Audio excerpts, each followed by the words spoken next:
Good afternoon, everybody.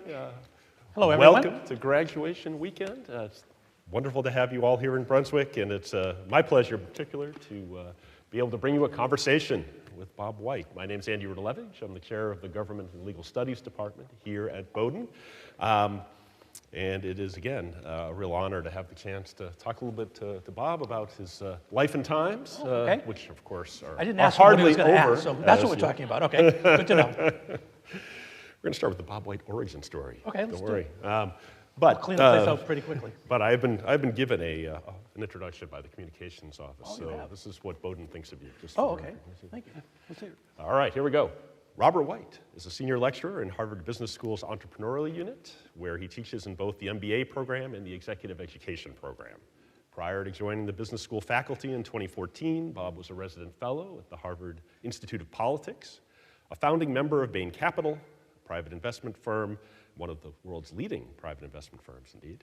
He served Bain for 20 years as a managing director and is currently a special limited partner. In 2003, the other managing directors honored him by establishing the Robert F. White Scholarship Fund here at Bowdoin. Speaking of, Bob is a member of the Bowdoin class of 1977, former chair of the Bowdoin Board of Trustees, and a Bowdoin parent. Mathematics and economics double major at Bowdoin, first in his family to attend college. Bob graduated magna cum laude. He was goalie on Bowdoin's men's ice hockey team, which, not for nothing, won the ECAC championship 2 years in a row. And he was president of his fraternity and the recipient of the Wooden Spoon, given to the Bowdoin junior who most exemplifies the spirit and character of Bowdoin College. He was elected to the Board of Overseers in 1993, became a trustee in 1996, chaired Bowdoin's Capital Planning Committee, and with trustee emerita Debbie Barker of the class of 1980, co-chaired the campaign steering committee for the Bowdoin campaign. In his nearly 30 years of service to the college, he served on numerous trustee committees, was a member of the presidential search committees that led to the appointments of Barry Mills and Clayton Rose, both in the audience here. Not his only presidential searches, of course. We'll talk more about that later. These turned out a lot better. Bob began his career at Price Waterhouse, where he earned a CPA, earned an MBA from Harvard Business School in 1982, and of course has been active in state and national politics in support of his former Bain Capital partner, Mitt Romney.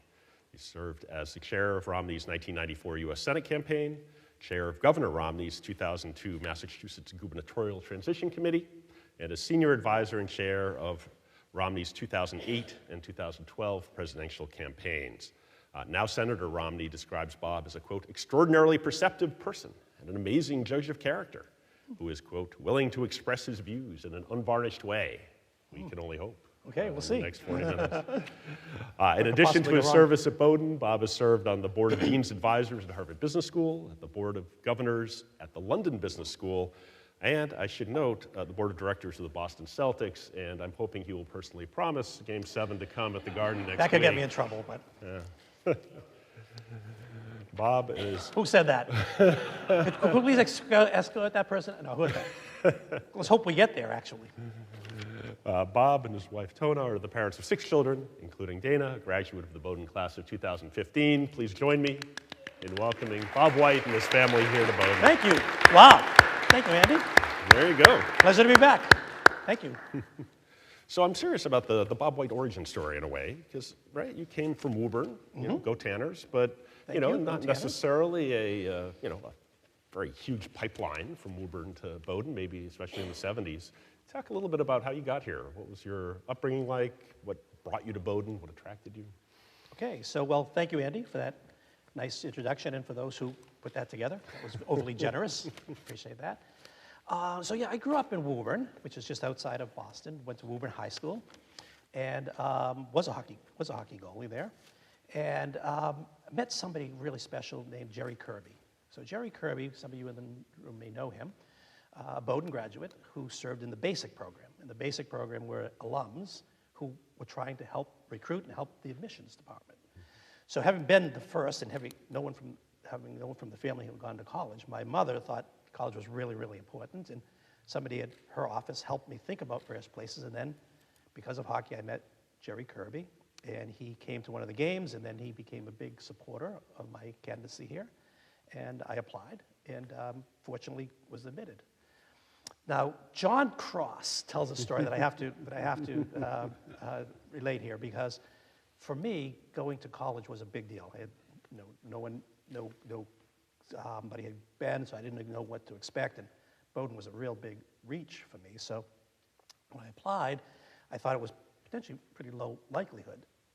And Dick Mall, who was the director of admissions, actually was a pioneer, because we were one of the first to not have SAT scores. He felt it was more important for the person, not the numbers, so we didn't have SAT scores back then, thankfully. And he also was a big thinker outside the box. And after he left Bowdoin, he went to the Mellon Foundation, and he wrote a book. And the book is Playing the Admissions Game, something of that nature, where he talked about what it's like to get into a college like Bowdoin, what's it like to be a director of admissions. And he wrote about various classes of applicants, some potentially a legacy, potentially somebody that comes from an area that we were trying to diversify. And then he said, and at Bowdoin College, we have a special group. He said, every freshman class needs a hockey goalie.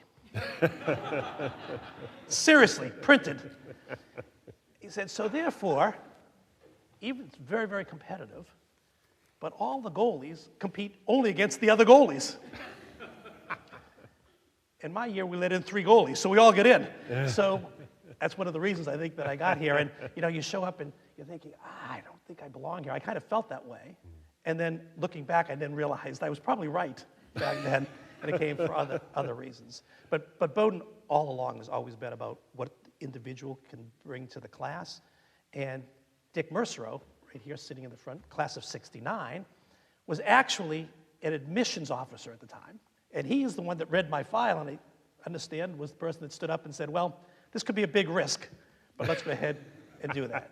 So small school, cared about the people, had not had any experience before, and hockey helped to get in here, and that's kind of the story. And from then, all the rest of that happened. Yeah, well, talk a little bit about your time here when you're on campus, because I mean, one of the things you read about in the various stories, when in 2008 and 12, for example, the New York Times is interviewing your former classmates about your time here. One thing that comes up over and over again is that, even at a small place like Bowdoin, there are certainly cliques, there are, groupings of students, and you're described as bridging those cliques on a regular basis in a way that was rare then and perhaps now.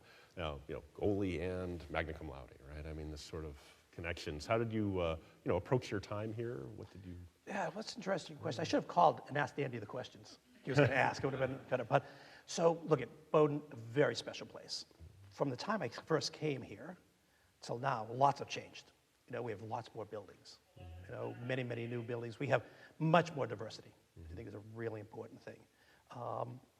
And we are able to afford financial aid. So we've had a much bigger endowment, and we have so many people that can now attend that otherwise couldn't. And I was on financial aid. I wouldn't have been able to be here without that. So we've had a lot of changes, I think, for the positive. But some things haven't changed. And one of the things that hasn't changed is great faculty. I think Bowdoin is founded on the great faculty that we have here, which attracts great students.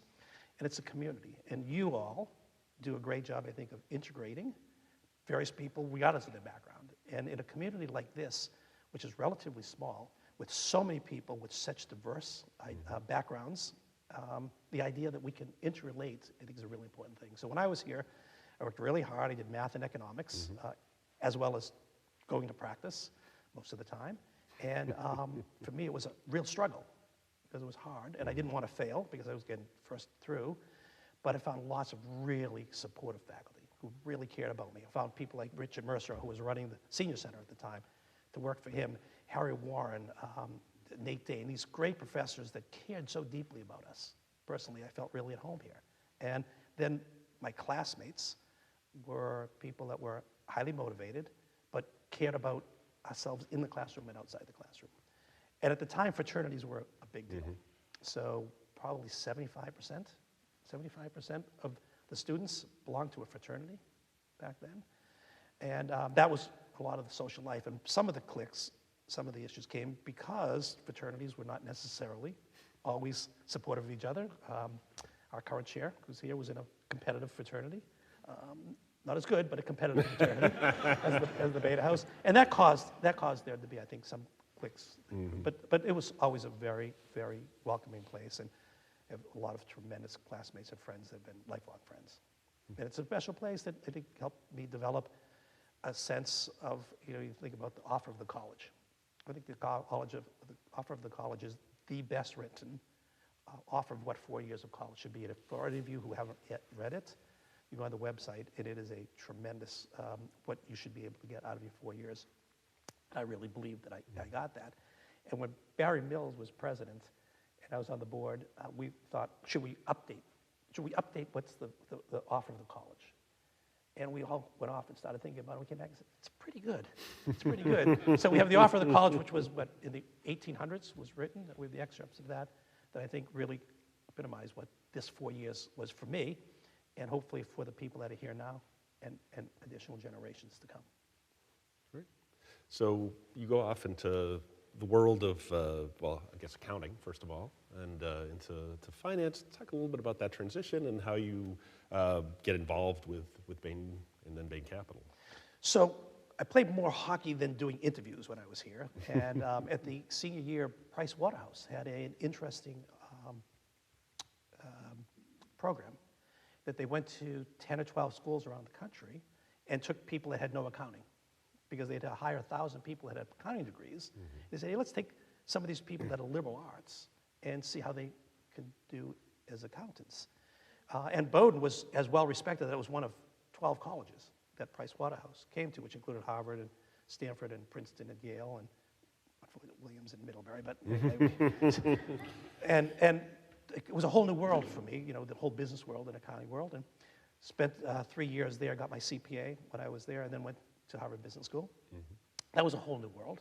And what I decided to do, what I wanted, was to continue my business education off of a great liberal arts education here. So joined Bain & Company Consulting, which was a big and ever-growing consulting firm, to continue learning. Because I think, and I talk to my students, as you think about being a young graduate, it's a long journey. And what you're trying to do is build skills, add some tools to your toolbox, to build those skills to hopefully be able to ultimately find something that you're passionate about and love, but looking at it more as 2 and 3 year steps as opposed to an entire lifetime, long journey. So for me, going to consulting was a place where I could continue to learn. And then I met a guy named Mitt Romney. And he said, listen, we're going to start a venture capital firm, bio firm. Do you want to join us and start that? And I wasn't exactly sure what a venture capital private equity firm was, but though he was great and thought he would be a great partner, and several of us left the consulting firm to start Bain Capital. And that was, again, the beginning of a series of events that led to, I think, a great several years in the private equity and venture capital world, and then ultimately my involvement with national politics. Yeah, so is 1982 Mitt Romney different than 2022, 2023 Mitt Romney? What are the, obviously we'll talk a little more about the different things that he and you did, but yeah, so no, I think what struck you about him then? A couple of things. First of all, I think picking your partner is really important. As I picked my great life partner, Toda, thank you for everything. I'm a great partner as well as mother. Well, it was smoothly done, by the way. But Mitt, to me, he had a couple of things. Really wicked smart. Always could put his finger on what really mattered. And really hard worker. Impeccable integrity. And somebody that cared about people. Now, if you just looked at the campaign ads in 2012, that's not the Mitt Romney that people would know, but that's the Mitt Romney that I knew from 1982 all the way up to today. And at Bain Capital, we would work, 80 hours a week. And every Sunday, he would take off because he would go to his church, where he was a bishop in his church, and then work with underprivileged families the rest of the day. He's the only governor in the country that got insurance coverage for everybody by charging a fee to people who could afford it to make sure everybody got health care. No other governor in the country was able to do that before, obviously, the national program. So he's a person that was really high integrity, really smart. And the thing I thought was going to get him in trouble is he has a really great sense of humor.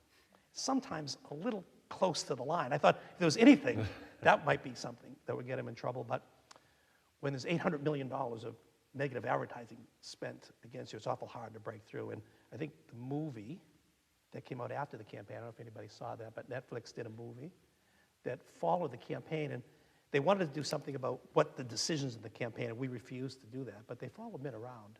And the human side the human side that people now saw of Mitt, I think really opened some eyes. And my real disappointment is the campaign was never able to have people see that Mitt that I knew in 1982 that I still know now.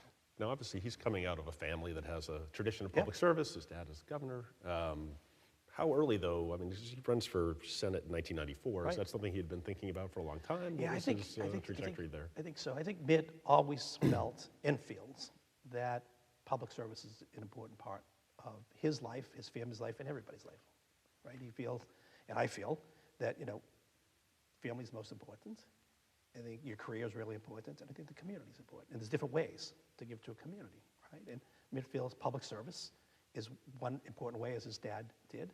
So we are 10 years into Bain Capital, and it was 1994. We're in Massachusetts. Mitt comes into my office and says, I'm going to run against Ted Kennedy. It's like, okay.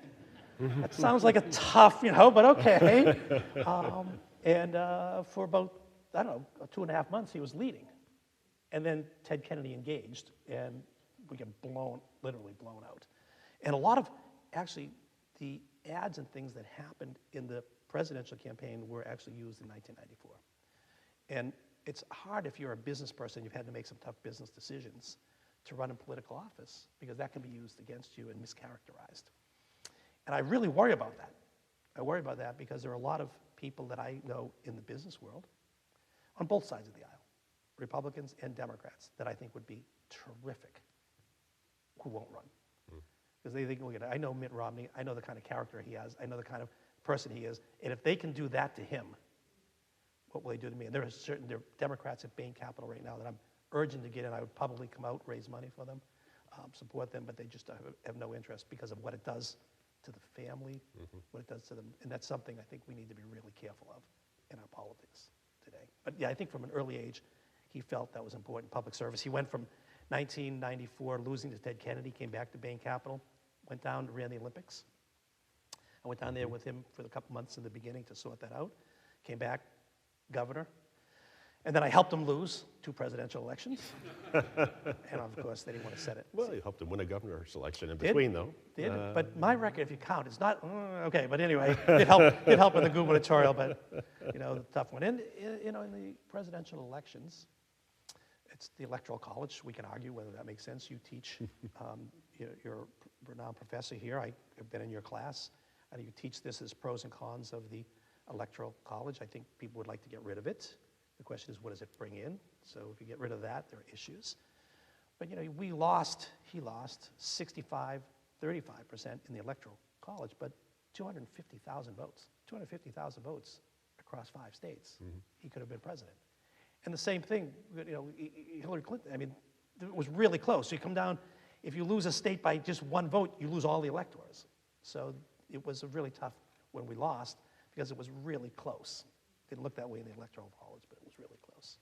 Well, note that 2012, fall 12 is the first semester that I'm teaching at Bowdoin, and I'm teaching the campaigns and elections class, and suddenly I get this request that the chair of the Romney campaign wants to sit in on my class. That Dana my daughter was taking the class, so and I couldn't really think of a polite way to say no. On the other hand, it was kind of terrifying to think of. So I decided to teach about congressional elections that day. Actually. You did a great job. I loved it. I really enjoyed it. We ignored all the stuff about the presidency. Actually, I was touring with another one of my daughters at college, and we were walking around campus, and she was going to play hockey also, so the coaches talked to her, and they said, why don't you go sit in the class? So we were walking, I won't say which school it was, Yale, and we were walking, and there was a class going on, a small seminar, and we jumped in the back of the class, and it was during the presidential campaign, and the professor started saying, these Republicans, and he went on and on and on about how bad Mitt was and how bad the Republicans. So let's get up, and I left. I decided not to introduce myself, but your class was, I thought, much more balanced. That's very kind. At least the one I went to. Yeah, well, yeah. Talk a little bit. So, of course, in 2008. Then Governor Romney is he gets some ways into the nomination process, but winds up losing the nomination to Senator McCain. 2008. That's 8, right. And then 2012, of course, he does win the nomination. What are the differences? What did you winning's do better. differently? Well, Winning's better. to be sure. But what did you learn from '08, I guess, that then you applied in 12? I mean, this does seem to be, in a way, a Bain Consulting kind of case study, right? You take what worked and didn't work, who are the stakeholders, and then you apply it to the next run-through. Yeah, I don't think we're that scientific. So look at the primaries. There's nothing in the Constitution about primaries, right? Primaries have evolved over time. Parties aren't in the Constitution.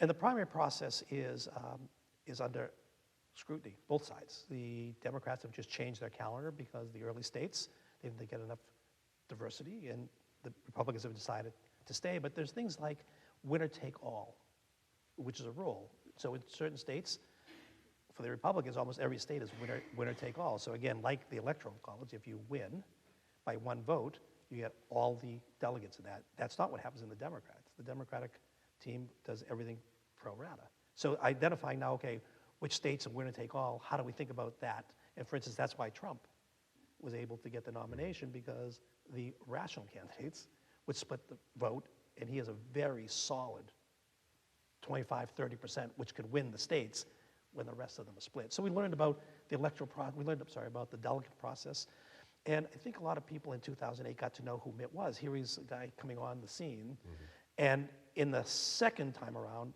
the political operations as well as voters in these states had learned more about Mitt Romney. So the second time around, understanding how the process works, a little bit more about who he was, different competition. So we did learn some things. But both of them were really tough primaries. Well, talk about your role as campaign chair, right? It's not campaign manager. It's a different kind of position. The newspaper stories of that era talk about you as a, quote, genial enforcer. Oh. Or the man behind the curtain. I don't know. We have a New York Times reporter, right? I pay much attention to ask. But yeah, what did you do, right? Yeah, You're on the good plane question. all the time, Good it question. seems On the like. plane. What do you... So Mitt called me his wingman throughout that, as you know, and throughout life and the things we did together. And I think it's important for anybody. First of all, I love everybody to get involved in politics. I think it's important. I think it's a part of our duty. I think our democracy is under attack, so hopefully everybody will get involved. And only so many people want to be a candidate. But I think candidates need people to support them. And for me, I thought helping Mitt, because I thought he had all the integrity, all the things, all the tools, and would be a great president. So I became a person which would hopefully talk to him, not as a hired hand, because in a campaign you hire all of these outside consultants who are very, very good, but they come from one campaign to another campaign. And I was somebody he could talk to about all sorts of things. And we could balance and check some of the recommendations we had and how did that fit with who he was.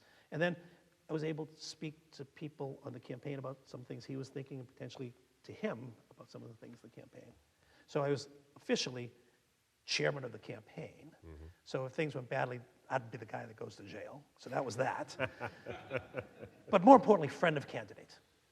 Friend of candidate. And I think if you're ever a candidate, you want to find a friend of candidate who can hopefully work with you and represent your interests and be a liaison between that. But I hope you'll also, at some point, if you have the opportunity, be a friend of candidate. Because, again, it's awfully hard being somebody in public scrutiny, under the intense pressure, and having somebody that, trusts you, believes in you, you can lean on, is really important. So if you're not going to be a candidate, hopefully someday you'll spend time being friend of candidate. And in that role, I decided to be full-time volunteer. We flew all around the world. We did a world tour. But going from state to state, meeting the voters, people who have needs, they have their regular lives. And the idea that the person you're working with, if elected, could positively impact those lives was a really meaningful and touching experience. So talk a little bit, well, again, so 2012, you mentioned, a barrage of negative advertising, for example, but how, in hindsight, how would you have done things differently in that campaign? So, why are we talking about my blood pressure? Because if I know this, I may not have come now. So look at, in business, we think about building a brand. So you think about spending money to build the brand. What are your positive attributes? Okay, so M&M's talks about doesn't melt in your hands. Reese's Pieces talks about the great peanut butter. So companies in business, we build the brand. We don't attack the other brand, right? We build the brand. We don't attack the other brand for a lot of reasons. One reason is legally, you'll probably get sued, right? Secondly is if M&M's said Reese's, causes diabetes, and Reese comes back and says, oh yeah, well that'll give you a heart attack, sales in both companies are going to go down. You're going to kill the category, right? So you have a long-term vision of building an industry, building a market in business, and building that brand. So that's what we're all doing. It doesn't work that way in politics. In politics, building your brand is important, but unfortunately, creating a negative narrative about your opponent is really important. And if you look at spending, there's all sorts of studies here. If you look at spending by political campaigns, the vast majority is in negative advertising, not positive advertising. And in our campaign, the Obama team said 87% of their advertising was negative. Ours was 84%. So it's really, really, really difficult. And that's what, unfortunately, has been effective. And I think it ruins reason people want to get in. And to me, that's what we learned is, you have to build a narrative. And in Mitt's narrative, the negative narrative was really built on Bain Capital, business decisions, layoffs that the company had, although there were like 2 or 3 companies out of hundreds. And then Mitt said some things. One thing he said was he made a 47% comment about the voters. That hung beautifully on the negative narrative that had been developed. 47% of voters would vote for Obama because they were recipients of Yeah, he said they won't aid, vote for, I think it was more like, I'm not trying to get them, or something of that nature, because he knew the vote was going to go. It was an excerpt, it was taken out, long story, but that held, it hung beautifully like an ornament on the tree in the negative narrative that had been built. So that's what I learned, and I think it's really too bad, again, because it keeps great people from getting in, but with the money in politics and negative advertising that works, I'm really worried about where we go, particularly since we have a lot of challenges. And well, we you need did the best have and the brightest. binders full of data. That's a good example. Lots of data Yep. in your binders. I did want to mention, You're not going to go with the binders, I thought. I'm just going, well, okay. We're going with data as opposed to, okay. There was another comment about binders, which... There was, in fact. Somebody remember, okay. Somebody will remember that. But just let me take that. It's a perfect example. I mean, I have to. So Mitt, in one of the debates, I think in the debate, after he told Barack Obama that he thought that Russia was the biggest geopolitical opponent that we had, it was laughed off the stage for that. But after I believe President Obama said the 20th century called and wants its foreign policy back. Right, and then everybody laughed at Mitt for saying that Russia was our biggest political. But Mitt said, when we talked about women and opportunities, Mitt said, well, we had binders full of women. And that didn't go over very well. But it's true, because when he was governor, we had binders full of resumes of women, because he made it a priority to hire women in his administration, and he got an award for having the most females in senior positions in his administration. But in a debate, he said we had binders full of women, and off it went. All of the, so that's the hard part. That's the hard part about politics. And for me, again, knowing him the way I know him, and to watch that is really hard. And a lot of the attacks against Bain were, I think, again, unfair. But it's hard to explain. It's hard to say, do you want to spend $20, $30 million refuting something that isn't quite true? It does 2 things. It takes you off of your message, which you're trying to deliver, and then there'll be another attack, which is slightly off. And unfortunately, again, inside politics, that's what you're trying to do, is keep your opponent off of their message. So, I mean, you've mentioned a couple concerns you have with the current political scene, but it does strike me as an interesting question for you, especially what advice would you give the next set of campaign chairs, right? There's people gearing up right now to be the friend of candidate in a pretty wide-ranging Republican primary, it looks like, but of course one where former President Trump has continued to be a major presence. Senator Romney voted twice to convict him after impeachment. Not to impeach, to convict. So I guess 2 questions, what advice do you give, and then where do you see the direction, especially of the Republican Party, where you've been so active for so long? So the Republican Party has been taken over, but I think the Democratic Party, I think both parties have their extremes, and I think it's really, really bad. And look, if you think about Congress right now, we have 435 members of Congress. 400 of those come from safe districts. What I mean by a safe district is the Republican will win that in the general election, or the Democrat will win that in the general election. So you don't care about the general election. You only care about the primary. Because win the primary, you're going to win the general election. And unfortunately, primaries, small numbers of people come out and vote, and they're typically the extremes. So we're sending 400 or 435 people to Congress who've been elected by a small number of people in the extremes who are worried that if they don't be partisan, they'll be quote-unquote primaried. So the whole evolution of the Congress right now is doing exactly what you'd expect. People like it doesn't work. No, it's working exactly as you would expect based on where we got to. So there's lots of things about ranked choice voting, open primaries that are hopefully reforms that I'm hoping to see happen, and many people are active in trying to do that. But we need to work our way out of that. In terms of a campaign, and in terms of anybody that might be a candidate or an advisor to the candidate, I think you have to be, first of all, authentic. You have to be willing to lose. You have to say what you care about, what you will do if you're elected. So that's the first thing, being elected. I think you have to have a really good why. Why are you doing this? So I say, why you, why now? Why are you running for this office, and what can you do? So I think a real good why you, why now, and being totally authentic, and then being willing to say, listen, here's what I believe, and if I don't get the votes, I can still feel good about myself. And so I think authenticity and being somebody that really has a good reason for doing that are real important things for the candidates. And look, in a Republican primary where we have winner take all, Donald Trump has a big following, and I think if you're a betting person right now, Donald Trump is in the lead for the nomination. And Joe Biden has decided to run. President Biden's decided to run. I think he will get, well, I know you probably know better than I, but I think he'll get challenged from the left, but he should get the nomination. And we may have Biden-Trump.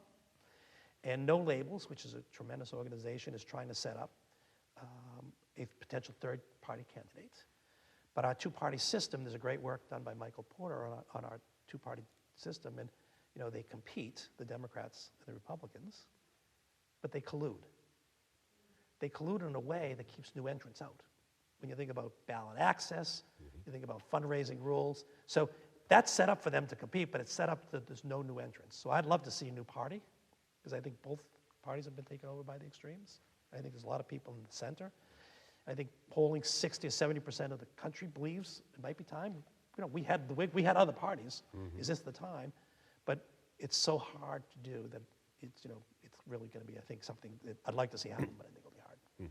I mean, No Labels specifically, there's been a lot of concern on, I'd say mostly the left, that would actually be something that would split the anti-Trump vote in a way that would be problematic.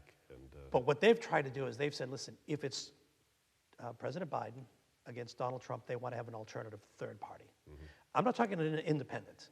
Ross Perot ran independent, and I don't think an independent can win. But can someone from another party who has ballot access, has the fundraising rules that allow them to raise substantial amounts of money? Possibly. And No Labels is putting together right now the infrastructure that would let a third-party candidate be on the ballot in every state. And actually, the Democratic Party has really been aggressively negative towards that, because they think, you're right, they think that might actually hurt the Democrats more. So what would that platform look like? Your ideal third-party candidate would have what views? So I think if someone's centrist, I think it would be someone for, without going into specific, but I think somebody that cares about the country, cares about fiscal responsibility, but I think is out of the culture wars and much more centrist and much more supportive of these social issues. I think we're dividing ourselves with the culture wars. And I think America has a really important role here and around the world. And while we're fighting these culture wars, and bad actors are acting badly. And I think there's a role for the country that we need to get stronger. So that would be my ideal candidate. I think a big name out of the Republican Party that represents the rational part of the Republican Party, and a big name out of the Democratic Party that represents the rational part, coming together and forming a new party, I think is kind of the only way it can really happen. Because we have 30 or 40 parties around the country. There are lots of parties. But I think doing it in a big bang would be the only way. So I'm dreaming. It's probably a dream. I want to make sure we do have some time to talk about your work at and for Bowdoin over the long stretch of your career. you were, as we mentioned, helped chair the Capitol campaign. You were on 2 presidential search committees, and not for nothing, were chair of the trustees during COVID. And just wanted to sort of ask you about your what you feel proudest of during this 30-year stretch. It's a long time. Yeah. Bowdoin's changed a lot. Yes. So what you feel proudest of, and what you still think Bowdoin should be doing as we move forward with a new president. Great. So look, let me think about that for a second. But proud, well, one of the things I'm really, really proud about is what we've been able to do on financial aid. So we spend $50 million a year on financial aid. That's remarkable. We've done that through the generosity of people that have donated, so we have a large endowment that allows us to do that. And because we can do that, I'm really proud of what we've done in diversity. I think we've added a big move in diversity, where when I started on, probably when I was here, 12% of students of color, we're closer to 40% now in the incoming classes. So I'm really proud of both of those accomplishments. And it's come from hard work by trustees, but it's come from great support, because this is a very special place that people are willing to support. So those are probably 2. We're carbon neutral, right? 2018 and 2042, we're going to be no fossil fuels. So we made a big move on those 2. So those are probably the biggest accomplishments that I think I'm really proud of. COVID was tough. Clayton Rose did a fabulous job in a very tough environment. We didn't know what was going to happen. We had lots of uncertainty, tremendous board of directors that pulled together, but we were worried about safety first. And therefore, we wanted to be sure that people, particularly the older part of the community, were protected. It meant some disruption for the students, unfortunately. Some of the senior class was a freshman, anybody in here, and we had to end that freshman year in March, so they had to go remote, and then the next only came back for 1 semester. So that was a really tough thing. We did the best we could with limited information and a big scare, but I thought we got through that. Probably the toughest decision in addition to that was fraternities. So I was president of the fraternity. I learned probably most of my negotiating skills by being in the dean's office, negotiating sanctions against my fellow, and people who knew Beta are shaking their heads. They know they're kidding, but that outlived itself, unfortunately. When we were here, it was 75 again to 80% were in a fraternity. It was a big part of their life. It had just gone co-ed. Now we're co-ed, down to 20 or 30% of the people, 20%, 15% were in fraternities. They were dangerous. They had outlived their lives. A new residential program had been thought up, but that was hard for me. And I had a lot of friends that were in fraternities who remember Bowdoin when they were here. And the idea that we were voting to eliminate was tough. So those were probably 2 tough things. So I do want to come back to what you see as the we out of next time? 30 years. Well, we got some time, okay. a little time. All right. These folks keep us moving, as you know. Okay, yeah. But did want to just, for folks who aren't necessarily as clear, right, what do the trustees do, right? What is your role behind a different kind of curtain, perhaps, than on the campaign That's a really plan? good question. It's actually, it's a great question, and something that I really hope moving forward we can continue to do and do better. Is Bowdoin trustees, there are about 45 trustees. We used to have 2 bodies, we now have 1 body. It's the most dedicated group of people you will ever meet that give their time and their treasure to Bowdoin College. And I hope over time we have more exposure to our trustees, to students, and to faculty, because we actually are all in this together. So it's a group of people, not all alums. There are many alums, but there are parents and other people from areas that bring expertise. And probably the primary, we're over the overall governance. So we will do all the important things about balancing, about approving the budgets that Matt Orlando and his team do a great job putting together. We oversee the policies in the vote, but we don't run college. Clayton runs the college, Barry runs the college. So we have a governance. But the most important thing, I think, to do is elect the president. And I think the new president is going to be absolutely fantastic. And I was, again, able to be on 2 committees, the one that brought in Clayton and the one that brought in Barry. And probably the biggest role is getting the right president, puts together the team, runs the college, and then has the, again, overview of the governance, ultimate decisions, voting on tenure, voting on degrees, voting on the budget. And I think a good trustee does 3 things: gives their time, gives their resources and their network to hopefully help, and their treasurer. And a great trustee does all three, and hopefully at least two of the three for the trustees. And I would love to see more interaction between trustees and faculty, and trustees and students, because when you don't have that, there's a potential lack of trust. And going to a faculty meeting and hearing you all and letting you know what we're thinking, because again, higher education is under enormous pressure. The technologies are under pressure. We have pressure from the government. We have pressures on taxing the endowment, all sorts of pressures, and we are in this together. So that's a long-winded story. What, Well, the faculty did have I leave anything out? My faculty, my board colleagues, Andy, what did I leave out? Anything? Okay. Well, I'm happy to invite any trustees present to come to faculty meetings. We have thoughts. Okay. But so just in terms of a concrete example, so during COVID, for example, this is a question for Clayton too, I suppose, but really from your perspective, how were the trustees mobilized? What's your role in that kind of crisis So look, situation? that was that was tough. So the first thing is you have to have total confidence in the team. And we had total confidence in Clayton and the senior team that runs the day-to-day of the college, including Jan and other people, dean of the faculty, dean of the students. So the first day, literally, when we heard it, the first decision that had to be made was COVID was announced and the students were leaving for vacation. For any of you that had students. And the question was, do we have the students move out of their dorms and take their things home or leave their stuff to come back? Clayton made the call with the senior team that students should take all their belongings. It was a controversial call. But the school then closed down and other schools closed down. And most other schools, including where some of my children were, didn't. And they had their stuff and they never came back to campus. So that's a perfect example of we didn't know much. We had to make a key decision. Clayton and his team made a recommendation. We probably had, in that year and a half, Eli, how many board meetings did we have? She'll know. I actually don't know, but 20? yeah.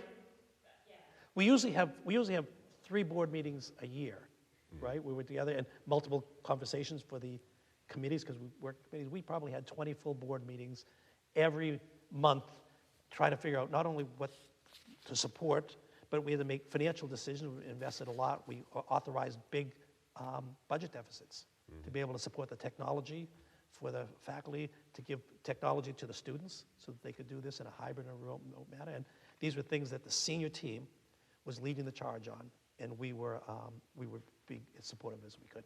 And we were drawing upon it. But again, the board has incredible, talented people. So we had reporters from the New York Times with people that were on the front lines, doctors that were in the front lines talking about what was going on. We had enormous scientists that were talking about what was happening in COVID and how this was. But a few of the people that were on the front lines could tell us exactly. So we drew on all of those resources to try to help Clayton and the team, but they were driving the bus and we were supporting as we could. So, And by the way, anybody that's from what I highly recommend coming back and serving a trustee, Michael Owens is here. I think it's just a great way to give something back to a place that's changed our lives. well, talk a little bit as we wrap up, maybe about the next 30 years of the college, right? You've talked about what's changed so far, what you think we've done well. Where do you see the college going? So I think that, first of all, it changed my life, and I think it's continuing to change people's life. I'm wearing my bow and tie. Every place big and important that I go to, I wear my bow and tie. So I teach at Harvard, as you said. Every class, I wear a bow and tie that I'm teaching. I do that when I teach at MIT. I did that when I spoke at the National Republican Convention, because this is a place that changed lives and changed mine. But there's a lot of challenges, right? Liberal arts is under attack. I think we make the case for liberal arts in a way that is really, really important. I think affordability is going to continue to be a big issue. We charge $75,000 to come here. That doesn't cover the cost. It costs $100,000 to educate somebody here. So even with charging 75, we're still not covering the costs. And then we have 50% of the students are on financial aid, so we don't get that 75. So I think the whole economic challenge, we need to be really thoughtful about what that means in terms of how we are going to deliver this special education and secret sauce that we have by bringing in technology, which is, again, threatening the model. But I think the affordability, we need to continue to think about how we're going to allow that to continue to happen. And I think we've done really, really good work on diversity. I think we need to continue to do that in the faculty and students, but it's more than just diversity. You know, it's inclusion and it's having people belong. And Barry, in the Barry Mills dedication, gave a really nice tribute to Clayton, talking about, you know, all the things that Clayton has done and increasing the awareness of that and the resources that we are providing to that. And I agree, we've done a good job, but there's more that needs to be done on that. But again, over the time, lots of things have changed, but some things haven't. And the small community, the faculty matter, like they care about people and get involved. The community where we have people interacting with each other and learning from each other, that's the secret sauce that I think we will continue. It's all these other things we need to help optimize that. Great. Well, thank you, Bob, for being here today and for all your service to Bowdoin. My It's pleasure. much appreciated. Thank you, Andy. We look forward to honoring you more formally at tomorrow's commencement ceremony. Thank you. My pleasure. Thanks to my family that could get here, and I think Greg, who's been sick, is maybe watching live, so hello, Greg, and thank you all for coming today. I'm sure you have better things to do. It's a beautiful day out there, so let's go and do that. One quick reminder to give you one more thing to do today. A reminder that Honorand and President of the Academy of Motion Picture Arts and Sciences, Janet Yang, direct from the Cannes Film Festival, will give the keynote address at the baccalaureate ceremony. That's at 4:30 p.m. over in Watson Arena. So I hope you'll join us for that special event. But right now, please join me in thanking Bob White. Thank you. Thank you. Let's go. Thank you, Andy.